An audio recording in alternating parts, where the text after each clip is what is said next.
A ver, la historia que vamos a contar hoy es, sencillamente, de película.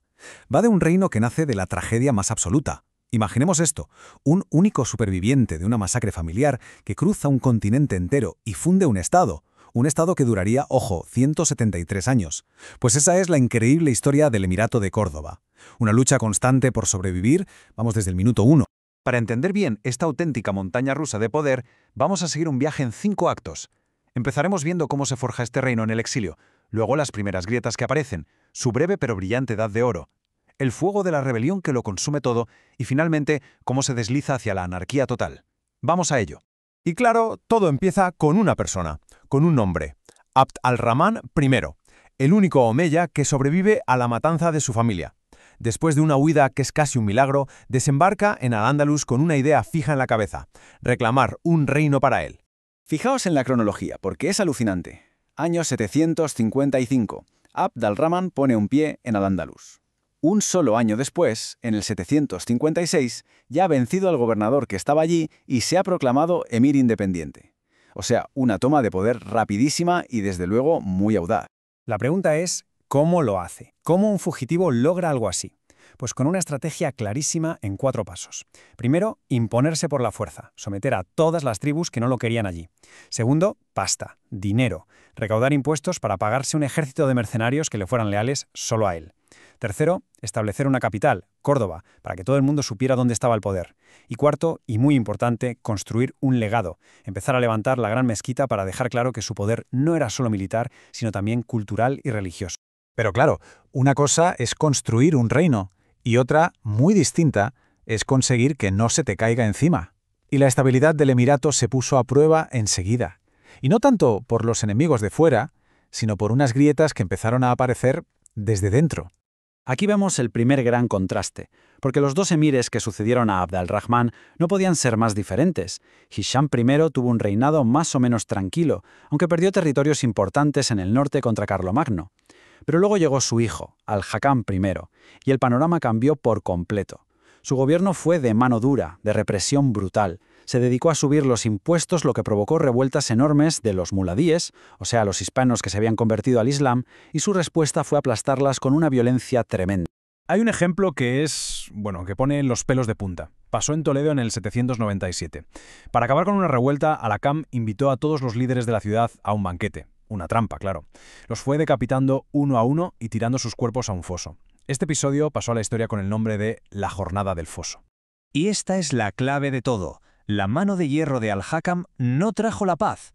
Todo lo contrario, creó un círculo vicioso. Cada rebelión que aplastaba con sangre sembraba el odio para la siguiente. Una espiral de violencia que se convirtió en una sombra constante para el Emirato. Pero justo cuando parecía que el Emirato se iba a ahogar en sus propios conflictos, de repente llegó un respiro. Un periodo corto, sí, pero brillantísimo. Un momento de paz y cultura que muchos consideran la edad de oro del Emirato. Con Abd al-Rahman II, Córdoba se transformó en un faro para el mundo. No solo fundó ciudades y contuvo a los reinos cristianos, sino que hasta repelió una invasión vikinga en Sevilla. Pero lo más importante es que invirtió en cultura, amplió la mezquita y creó una biblioteca gigantesca que atrajo a sabios de todas partes. Fue, sin duda, el momento de máximo esplendor. Pero esta edad de oro fue, en realidad, un espejismo. Como en una buena montaña rusa, después de la gran subida viene una caída en picado, y los viejos problemas, las rebeliones internas que nunca se habían ido del todo, volvieron con más fuerza que nunca. En cuanto llegó al poder Mohammed I, el Emirato literalmente se incendió. Las rebeliones estallaron por todas partes a la vez. En Córdoba, la de los mozárabes, los cristianos que vivían allí.